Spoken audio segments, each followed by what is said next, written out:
good stuff. All good stuff. Very valuable. Thank you, Doc. We want to thank you guys for tuning in today. Real quick, should have mentioned this at the beginning. So put it on the beginning before you put it on air. Okay. Shawarma's yours. Shawarma yours. SHAWARMAUR-S. Shawarma yours. Great new restaurant over there at 13th and Tyler, where the Hurricane Bar is. Yeah. Everybody knows where the Hurricane Bar is. Well, so just a little bit further down, it's a new restaurant, Shawarma yours. Mediterranean? It is, oh my God. Well. And gluten-free. Oh, yeah. And so we stopped in there. My concern was gluten. Mm-hmm. After Friday night, I was like hypersensitive to eating gluten-free. Sure. And I had, don't even think Mediterranean, just think freaking fantastic. Oof. I had do that. Because we were going the gluten-free option here. I had French fries. Now, because it's Mediterranean, they called them something else, which was a real fancy name, but meant French fries, with beef and a garlic mayonnaise, and then some sort of light salad topping thingy. I mean, I don't know what it is. I just inhaled it. I tried not to inhale it. I was wanting to inhale it, but I was sitting there with Tish, so I'm trying to eat politely with my finger out and one bite at a time, put my fork down, but all I was thinking the entire time is I'm going to grab that whole plate and shove it in my face. Yeah. It was delicious. Huh. It was delicious. I'll have to check it out. I'm telling you right now, go in there. David's the owner. David, good dude. Awesome. Mention just these guys sent you, and he will laugh at you. Yep. He'll say, what's that? But no, and they're on Facebook. I know that because he became a follower after I left the restaurant. And so if you want to look at their menu or look at photos of the food in there, but I'm telling you right now, I've committed myself to going in once a week. Sweet. At least grabbing something on the way home. It's conveniently located. It's right there just off 13th and Tyler. The food is great. The owner is great. Everything on the menu. I'm Lance. And I'm Mike. And we are just these guys, Mm-hmm. How was your weekend? My weekend was very good. Yeah. Eventful? Well, and you mentioned your back is hurting this morning. Yeah. Friday, I went to a dinner show at Prairie Pines Theater. Excellent murder mysteries, by the way. Oh, so it's not a a Western Western about deal? where I had lunch Saturday. But I ate, and I had some gluten. Mm-hmm. And it took till Monday for it to work out of me. Wow. Yeah, I tell you Lower what. back. It's the craziest thing in the world. You just don't think it has that much of an impact. Even my doctor was like, I've never seen it manifest in this manner. Yeah. Yeah. And it flat out, it just takes a little too as well. They don't take much. No, I thought, well, I could get away with scraping the breading off the chicken. Yeah. No. Nope. Yeah. Like somebody just started squeezing the crap out of my spine. Mm-hmm. Well, I've got a couple other folks down south, down in Texas, who are seriously considering doing the gluten-free thing. They sent me a note yesterday asking me if there were any breads that I would recommend. And I haven't actually found a good bread. You kind of got to give bread up. I haven't been looking. I don't care about bread. There's really not. I mean, if you were just in love with bread and you want to try to do the gluten-free thing, it's going to be a little bit of a rough road. You know what would be great on the gluten-free diet? What's that? Hula hula chicken.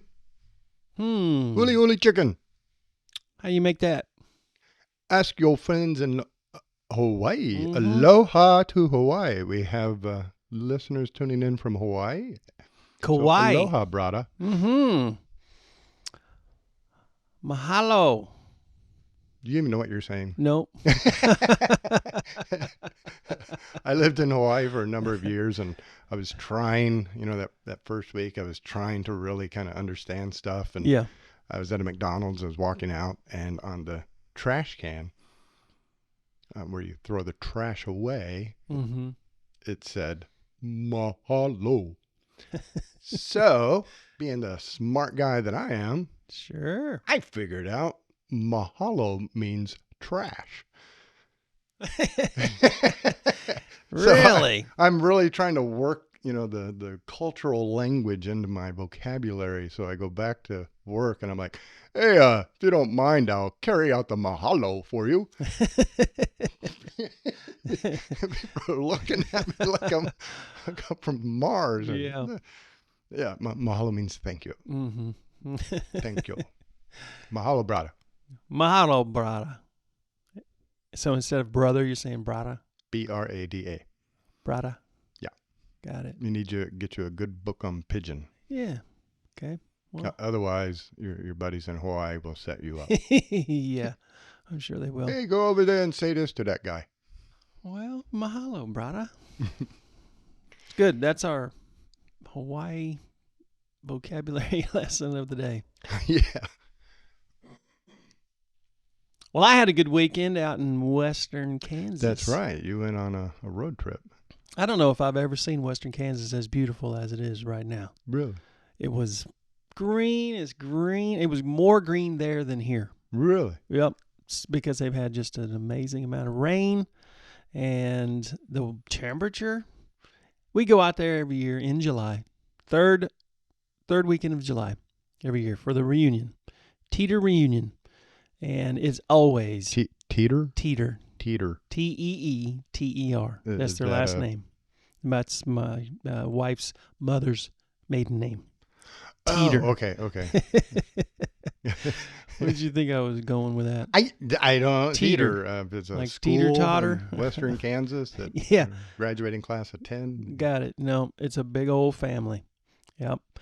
And so we go out there every year, and it's like going to the desert. It's brown and it's hot. I mean, it's not, you don't leave there thinking, man, I would just love to live here. This year, whole different story. Just beautiful. And the weather, of course, it was nice here, I'm sure. Too. But, oh my goodness, it was a whole different scene. Are we going to do a podcast where we talk about weather like two old men? Probably. It was humid here. I couldn't believe the humidity. Well, how's the weather? Yeah. We'll go from that to Houstonites. Mm-hmm. We'll be the king of the Houstonites. That's right. I used to not be here. Yep. So it was a good time. Traveling ate my back up, though. I'm a little down in the back. More old talk. I'm a little down in the back. That hard ride. It's so hard riding in a car.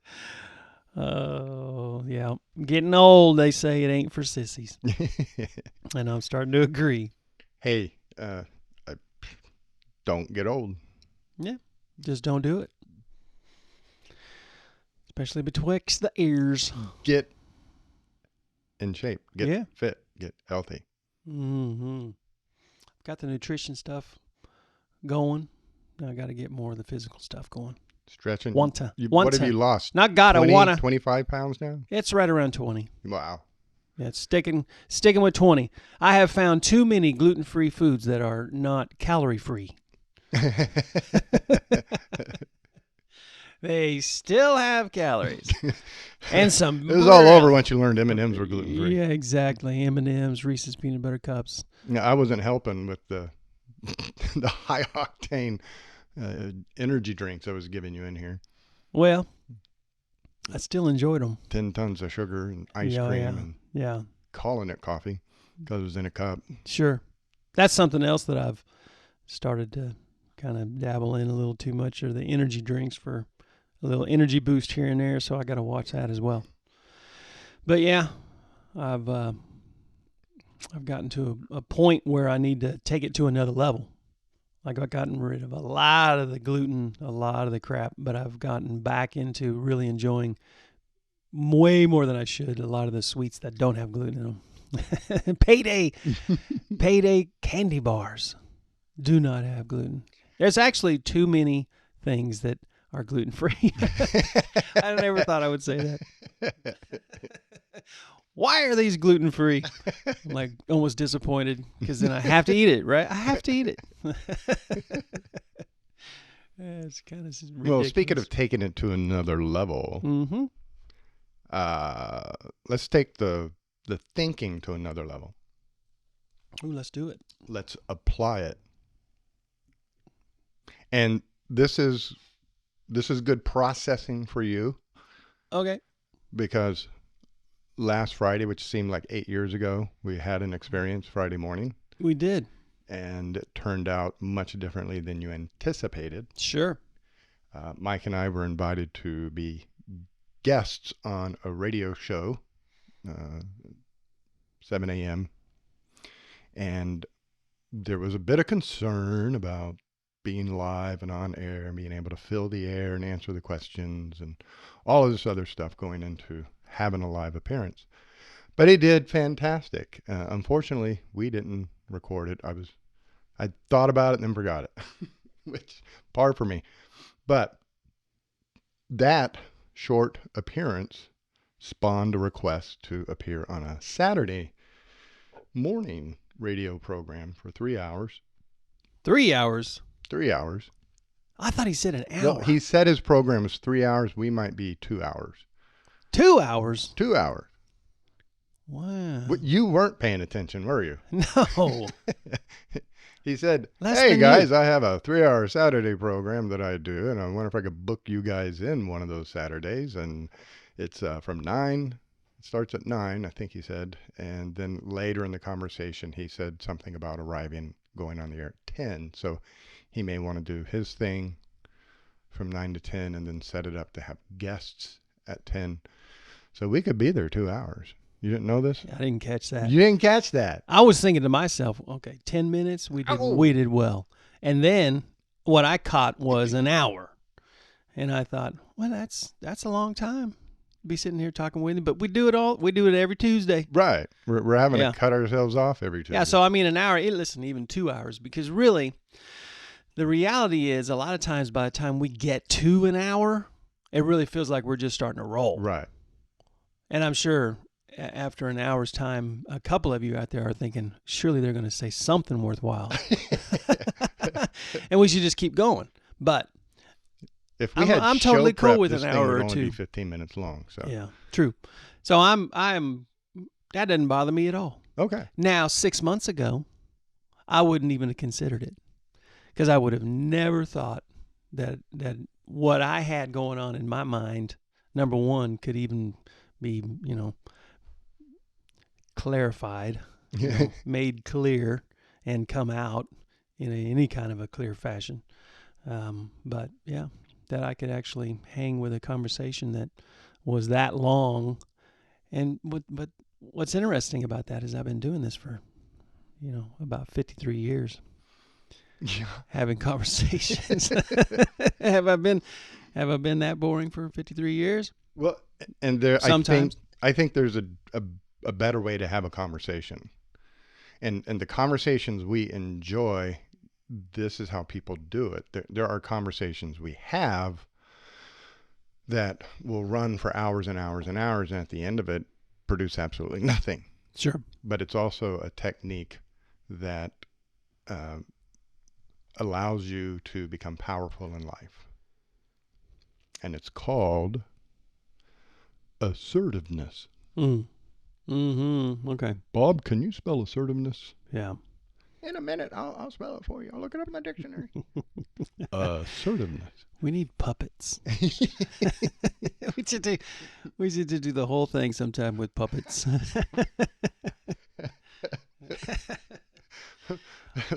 With the wooden sticks, Ollie. Yeah.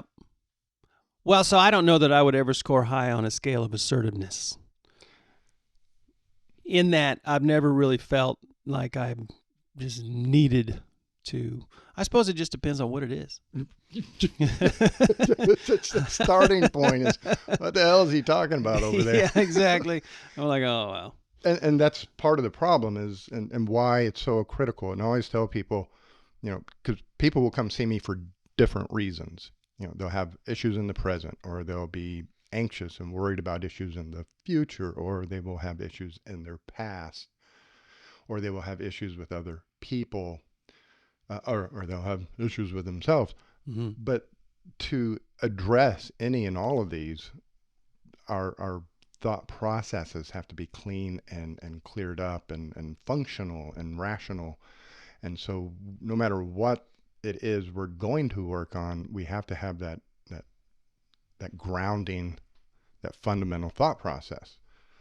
I can't control other people frees you to control yourself, frees you to take care of yourself. Now the question starts to become, how do I take myself to other people? Yep. And so too many people think assertiveness is confrontation.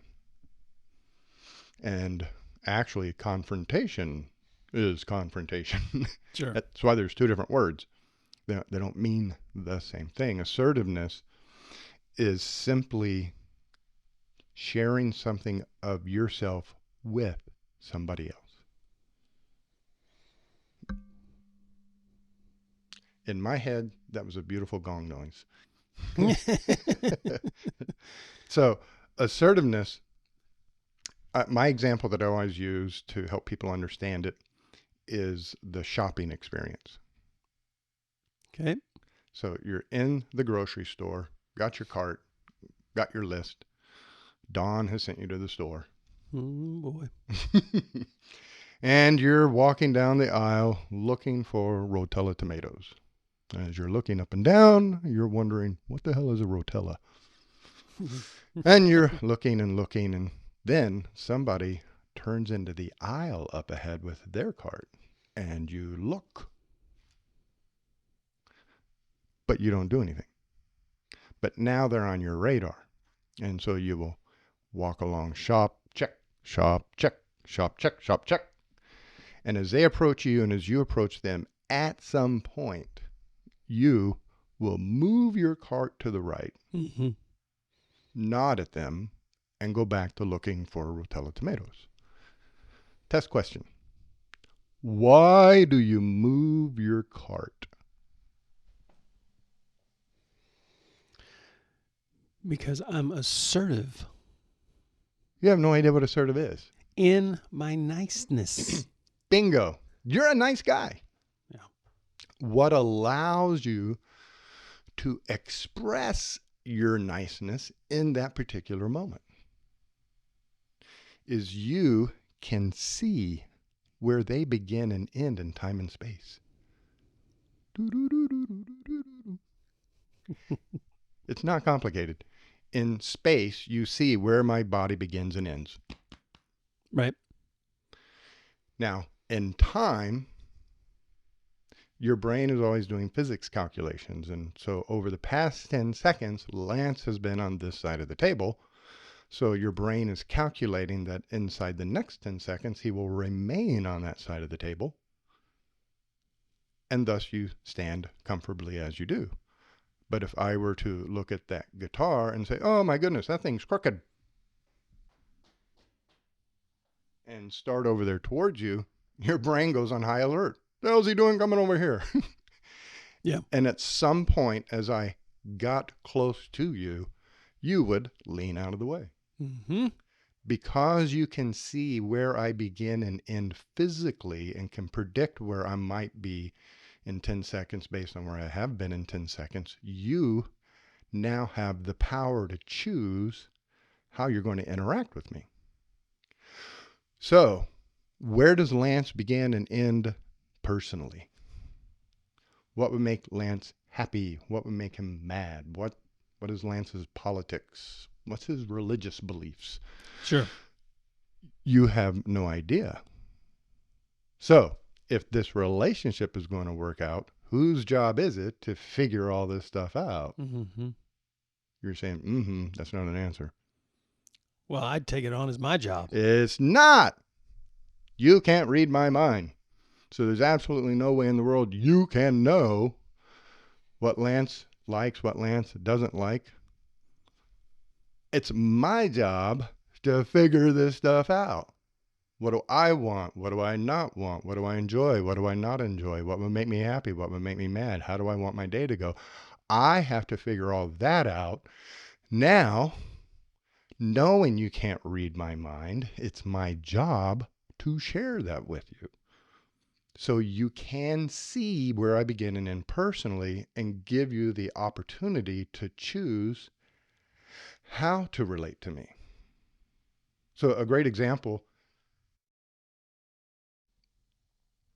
if you walked in here and said, hey, I got a joke about three nuns in a bar. And I said, I'm not comfortable with religious humor. You might go, hey, didn't mean to offend you. Now, first of all, why do we hold our hands up and lean back when we say something that suddenly we realize might not be good for the company we're in? Hey, sorry, I didn't mean to offend you. That is the exact behavior we would perform if at the grocery store we walked around the corner and almost bumped into somebody. Mm-hmm. It's a hand check, back in high school. Hand check. Sure. We would lean back, we would throw our hands up in the air to show them we're not a physical threat and say, hey, sorry, I didn't mean to bump into you. Well, when I tell you what I'm not comfortable with, it's literally showing you my personal boundary, and you realize you almost crossed it. So just like a physical boundary, you back up, but you will manifest it physically because it's happening mentally. So you're like, hey, didn't mean to offend you. Now you have a choice. Continue on with the joke, knowing it may offend me, or choose a different joke. So you get the opportunity to respect my boundaries and interact with me in a way I'm comfortable with after I share something about myself with you. And that's assertiveness. Hey, I'm not comfortable with religious humor. Oh, sorry, didn't mean to offend you. You okay with ducks? I got a joke about ducks. Sure, let me hear about ducks. And then we have a good laugh. And so by me showing you my boundaries, you get the chance to respect them. And it's that simple. That's all it is. And it does so much for conversations and dialogues. One, if I say, oh, I'm not comfortable with religious humor, and you say, but you'll love this one anyway, and you keep on with the joke, I'm I'm not mad. I can't believe this. He's going to tell he's telling the joke. Look at him go. Wow, he's really, you know what? I got to go. Mm-hmm. I'm suddenly turning again within myself, deciding, how do I want to handle this, and do I want to move on? I've given you a chance to cooperate with me, but you refuse it. You start trampling on my boundaries. I may decide to walk out. But I'm not mad. I'm not hurt. I'm not offended. Yeah. I'm disappointed you didn't, back up a little bit. And that's it. I mean, that becomes the end of it. If I tell you, if I don't have all this knowledge, if I'm not assertive, if I don't have the understanding that I control myself, and you come in telling me a joke, and I say, yeah, I'm not really comfortable with that, and you say you're going to love it anyway, and you keep telling it to me, I don't know what I may be just trapped. I can't believe I have to stand here and listen to this stuff. Oh my God, what if everybody else is hearing this and they think it's me? I mean, my brain just explodes with worries and what ifs and don't wants. Mm-hmm.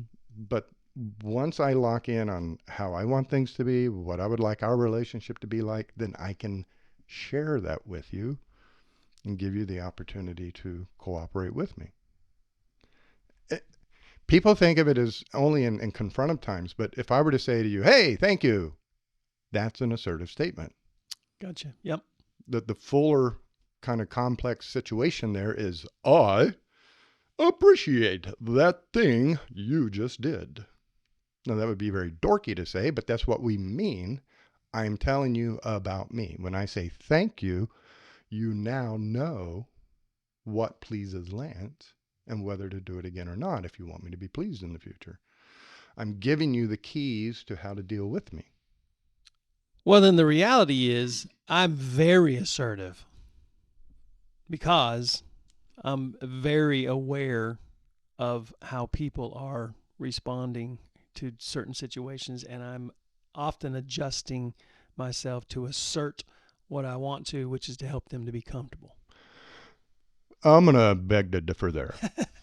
I'm trying to help to process this whole thing the Since way I know a lot of other people are probably processing it the same way. Because I'm sitting here and I ain't saying much because the wheels are spinning I, and I ain't getting it. how many Right? years Right? did you say nothing about the coffee? Way too many. You didn't assert yourself. And the reason you didn't assert yourself, I'm going to read your mind right now, is you were afraid of offending me. You wanted to just appreciate the fact that he offered me something. I don't want to tell him. You didn't share with me what you like or don't like because of all this other clamoring, nonsensical thinking that we do. Worry about this, don't want that, oh, it's just my lot in life to accept what I'm given. Yeah, maybe. If you'd have just said at any point, hey, Lance, I appreciate the coffee, but I enjoy sweet stuff, or I enjoy a good cappuccino, telling me what you like. Now, it didn't mean I had to give it to you. But Yeah. I could have said, well, get one on the way here. Yeah, I wasn't, I don't even, I'm sitting there going, okay, so why did I not say something? And listen, You the only wanted to reason I keep didn't the say peace. anything is because I just thought you bought crappy coffee. But you suffered Yeah. every Friday or I every would get, Monday. instead of just saying, I'm not a coffee drinker, I should have said that. I'm not a coffee drinker. Yeah. You know what? I'm going to bring my own. I mean, when you start thinking about what you want, how you want things to be, Mm-hmm. solutions, answers start coming to you. And telling me that you don't like my coffee is not offensive. That's not offensive. We're afraid of hurting other people's feelings. Afraid. We are worried. We don't want. Mm-hmm. We're afraid of. I shouldn't say anything. They're not kind enough to give me coffee. I should just receive it. No. If you don't like something, it's okay to say I don't like something. What's more effective is to tell people what you do like. Hey, thanks for serving me coffee. You know what I prefer? You know what I like? The negative thinking, well, I don't want to offend him. I don't want to upset him. I don't want, and we finally just like, I don't like this.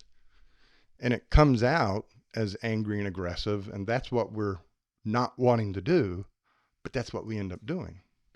And so assertiveness, being assertive is simply because, and the secret is once you say that, you actually create an environment and that invites the other person in to resolve the situation, resolve the problem. Yeah. If I'm in church and somebody behind me is talking, I may turn around and say, hey, you may not realize this, but it's hard for me to concentrate on the pastor while you two are talking. Did I say anything about them? I pointed out a fact. They are talking. I wasn't rude. I didn't say, you two shut the hell up back here. Right. I told them I'm having trouble hearing the pastor while the two of you talk. That gives them a choice to help me hear the pastor better or not help me. And if they not wanting to help me, I then have a choice to get up and move. Yep. What do I want? I want to hear the pastor. Hey, I can't hear him while you two are talking. Well, tough beans. Oh, okay. We'll move over there. It becomes simple. And normally what the response is they're mortified. They're, oh my God, I'm so sorry. I didn't. But they weren't aware that they were creating a problem for other people.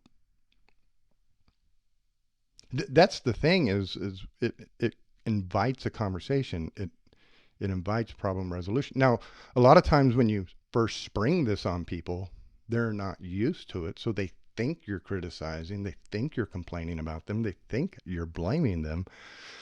So there are remaining assertive techniques we can talk about later, but just the clarification. I'm not criticizing you. I'm telling you what kind of coffee I like. I'm telling you what kind of humor I'm into. I'm telling you about me being able to hear the pastor. You may have to clarify for other people. Listen, I'd rather stay in tonight. You hate it when I want to go out. That's no, my stomach's upset. I would rather stay in. You may have to clarify what you mean, what you think. Yeah. I'm not criticizing you. I'm telling you something about me. It's an invitation to resolve a problem. And to be able to do it and to be able to do it effectively, having the 4 fundamentals down really helps, because I'm going to have to focus intensely on myself, what I think, what I feel, what I do want, what's an option A, what's an option B, what's an option C, as I walk into this dialogue, whatever the dialogue is. Dinner. I'd like to go to, barbecue. Well, I'm sick of barbecue. Okay, well, what if we went to Applebee's? I could get the barbecue thingy and you can get the salad thingy. And Sure. what's option A? What's option B? What's option C that I'm comfortable with, that I can settle for? We can compromise here if I know. Too many times I saw people go into the courtroom and it was, my way or the highway. This is how it's going to be. No, this is how it's going to be. And since they were usually on opposite sides of the fence, they would lock in their spurs, dig their heels in, become more entrenched in their position, and start telling the other person how they were wrong. And it would launch them into a legal battle for the next 6 months. Time and time again. And just being able to say, this is what I think would be best, but I think this would be comfortable as well. Then we can, if they're willing to do the same thing, then we can start to have a dialogue. So whether it's talking with your boss, going into your boss and saying, I've been here 12 years and I haven't had a raise in 6, and I think I do bring value to the company, and I would appreciate it if you guys give me a raise. I didn't say a word about the company. I told them my self-assessment and what I would appreciate. Right. I'm not complaining. I'm not criticizing them. I'm not threatening to leave the company. I'm telling them about me. And so it's applicable in all dialogues, all situations, including our radio appearance coming up. It's good news. Yeah, so the idea of assertiveness is you go into, like you said, every situation, and all you're asserting is what you do control, not what you don't.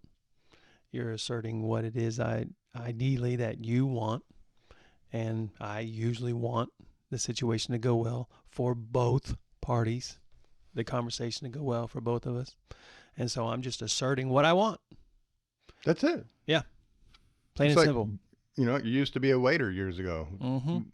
Did you ever think somebody was an idiot because they wanted the cheeseburger instead of the chicken fried steak? Well, at a Mexican restaurant, if they're ordering a cheeseburger, yes. Lance walked into that with little background information. But when they choose something off the menu, it's a preference. It's what they want. It's neither good nor bad. It's their particular preference. Right. Jesus said, Mary has chosen what is better, and that will not be taken from her. That's right. It's your preference. Yeah, that's good. And that is all you're expressing to other people, is what you're thinking, what you believe, what you feel, what your preferences are. You're packaging it up in a way to present it to the person. Now, that may include options on how you might behave in the future. Right. They're not ultimatums. Because ultimatums are threats. You don't do this, I'm going to punch you in the head. you don't do this, I'm going to take my toys and go away. That's a threat. That's an ultimatum. You have total control over yourself. If you want to continue to do this, know that I'm going to be disappointed, maybe even heartbroken, because that's how much I care for you. Hmm. But there may come a day when, I just can't stay in that situation because it does hurt me too much. And so I may have to walk away. Sure. Yeah. Now, again, that's not an ultimatum. That's not a threat. That's letting the other person know how I feel about this and where things may go in the future.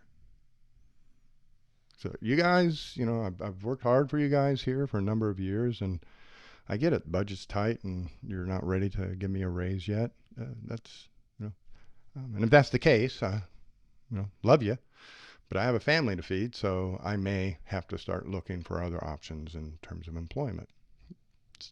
I'm not threatening you. I'm not giving you an ultimatum. I'm not saying give me a raise or I quit. I'm telling you where my mind is at and where it may go in the future. You bet. That I'm sharing with you so you can work with me. And so you may come back and say, well, listen, we can't give you a raise right now, but what we could do, which may help you out a little bit, is start letting you drive the company truck. Not just here at the office or here at work or on the job, but we could let you take the company truck and use it. That may save you a couple $100 in gas each week. Mm-hmm. Would that be helpful? So once I explain to you what I'm thinking, where I'm at, where I may go, it's an invitation to you to help me with my problem, my issue. Yeah. All right. I'm ready to give you the keys. So if you're thinking about a situation that you would like to be more assertive in, or would like to assert in a healthy way yourself into that scenario, maybe it's a work situation or a family situation, whatever that is, and you are thinking to yourself, but what are these fundamentals? If they go back to, is it episode 10? Is that where we started to really break down the book and the fundamentals?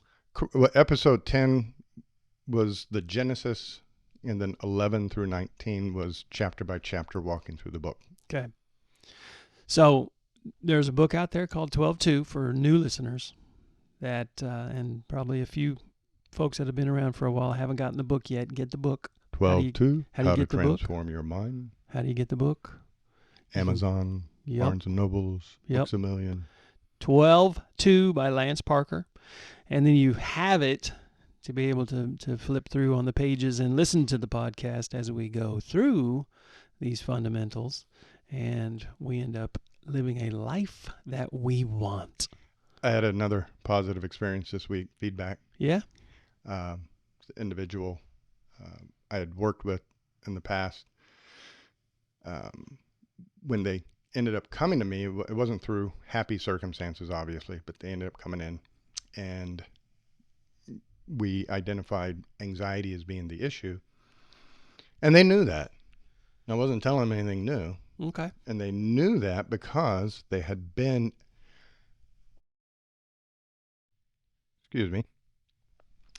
they had been in therapy for the better part of 15 years. Now, if you know me, you know why I'm gritting my teeth. Yeah, I'm going, it wasn't all with you. So we had a frank conversation about anxiety and what it is. And I said, if you can just give me 4 weeks, and at the end of those 4 weeks, you can decide what to do after that. Yeah. And they said, okay. 4 weeks, huh? I know the rest of the story because they came and told it to me. So the part I'm about to tell you is funny if you could have been in their brain. Because they said, after I said that, they walked out and go, who the hell does he think he is? What's this fool talking about? I've been in therapy for 15 years and he's talking about give me 4 weeks. Yeah. And went and talked to their friends and family about it, trashing me. That's But awesome. because of the situation, because of what they said, they came back and did the 4 weeks. And so they came back here recently and said, that was freaking amazing. Mm. I would never, I'd never believed that it could be gone in 4 weeks. Take control. And this isn't, I'm not a special dude and I don't have any special knowledge. Everything I got, I'm quoting somebody else. These are out of books that I've read. And more importantly, The book. it was all written down in the book. Yep. You know, as a man thinketh, so is he. Mm-hmm. Do not be anxious, but tell God what you want, and a peace that surpasses all understanding shall come upon you. Mm-hmm. Whatever is lovely, noble, positive, think on these things. You know, gossiping. What does it say? Gossip is like, goes down into the soul and rots you out or something. Yeah. In Proverbs. Right. How we think determines how we feel, which determines what we do. And so if you're wanting to change any element of your life, the power starts by focusing on changing how you think. And when you start there, then it becomes sensible and easy to go to somebody else and say, hey, this is what I was thinking. This is what I would like. And 9 times out of 10, they go, oh, hey, cool. Yeah. Instead of how in my mind, I thought that would go for years and years. Yeah. And somebody the other day really appreciated what you've been doing in terms of being revealing, Mm-hmm. because they too identified with that there's a time in their day where they have 10 or 15 minutes by themselves. They're not mowing the lawn, but Sure. But they said, yeah, every day I go in there and I have conversations with people. Yep. And it wasn't until Mike said that about mowing the lawn and having that full conversation with somebody that I realized I do that. It would surprise me if everybody didn't do that. I think we all do. I just don't think a lot of us are paying attention to the conversations that are being had. And they almost feel like real conversations. You've actually said that. And so the actual conversation, the real conversation that would be very healthy to have, we don't actually have because we've already worked it all out in our negative way.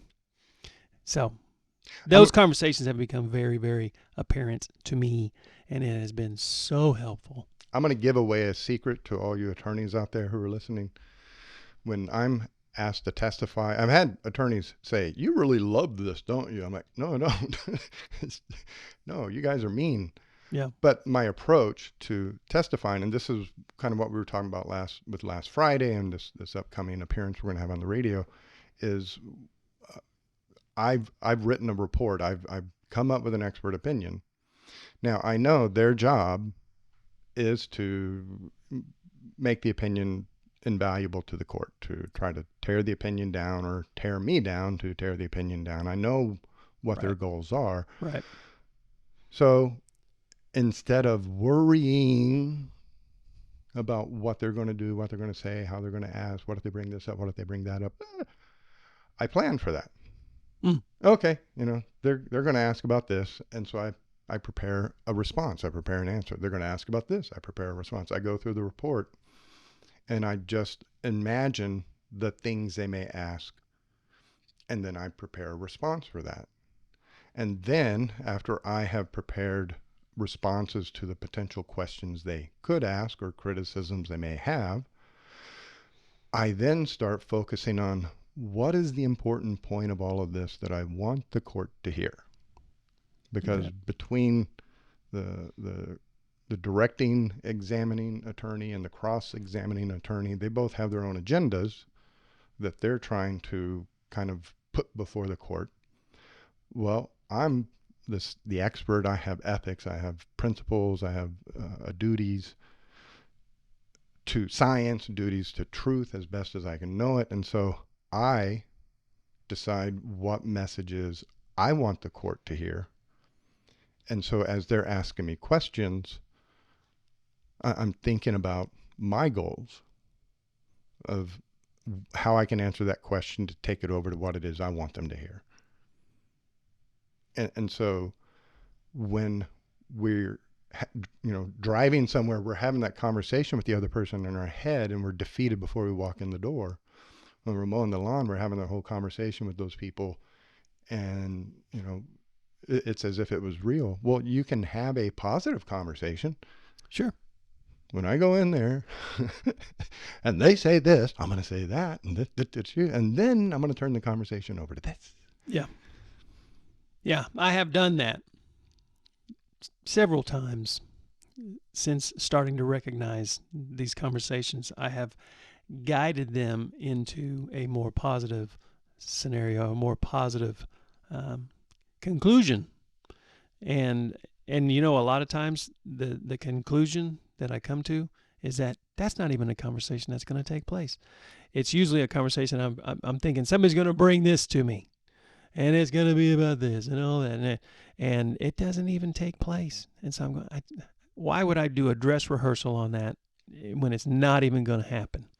And so and again, what that does is that frees up space in my mind for positive stuff, for thinking about, conversations with God, thinking about, for me, music again. And then that's again where I start hearing music and I start whistling, and I know I'm in a good place.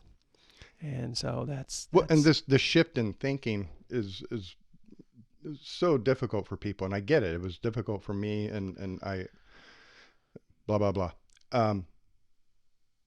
But when I was talking to that person who was identifying with you about the conversations, they said once they recognized they were having those conversations during that time, they're like, I don't know what I'm going to do now because I don't want to have those conversations during that time. Well, earlier in the conversation, they had identified a goal of becoming more goal-oriented and working on being successful in certain areas.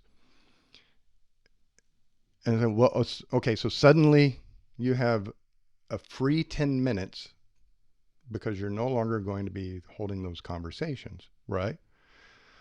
What if you listen to something positive? Sure. Like a podcast or a video or music during that 10 minutes. Mm-hmm. And instead of filling your mind with negative stuff for 10 minutes, filling your mind with positive stuff for 10 minutes, you take advantage of that time to make yourself better, and you get to check something off on that list that you were wanting to do anyway, which you were struggling to figure out. How am I going to sit down and spend time, writing out goals and being positive and encouraging myself? Mowing the lawn, put in the earbuds, listen to something, program yourself. Yep. It's like mentally feeding yourself. Brainwashing. Yep. There you go. Washing the old brain. with positivity. Yep. Absolutely. It's good. So carpe diem in the morning. Carpe diem in the morning. Get your coffee and your sausage on a stick. A great little spot right there behind Spangles at Central and Tyler. Mm-hmm. And then the best spots are hidden. Yeah, they really are. Yeah. Grace Point also. Yes. Hidden. Behind Taco Bell. It's behind Taco Bell. Oh, well, I know where Taco Bell is. Everybody's like, oh, well, now I know where you're at. So Taco Bell. Not Taco Bell. What the heck am I saying? So carpe diem in the morning. Shawarma. Say it again. Shawarma yours. Shawarma yours. They open for lunch? Yeah. Lunch and dinner? I did look because I was going to go yesterday. I believe they're closed on Monday, so that we're cool now. Yeah. This will drop on a Wednesday next week. Yeah. But yeah, they're look at the Facebook deal. They got a website too with a menu on it. But I believe it's, I want to say 9 a.m. or 11 a.m. to 8 or 9 at night. Oh, nice. So, well, I will take Dawn there. I won't even tell her where we're going. She loves that stuff. Cool. Awesome. I didn't know about that. Yeah, and I could go on, but just go. Yep. Just go. And we'll just make that eye contact and go, yeah. Mm-hmm. Mm-hmm. Sweet. Yeah. All right. I'll go this week and give it a review. Do. Awesome. Do. Okay. Well, have an awesome week. I'm Lance. And I'm Mike. And we are just these guys, Catch you next week.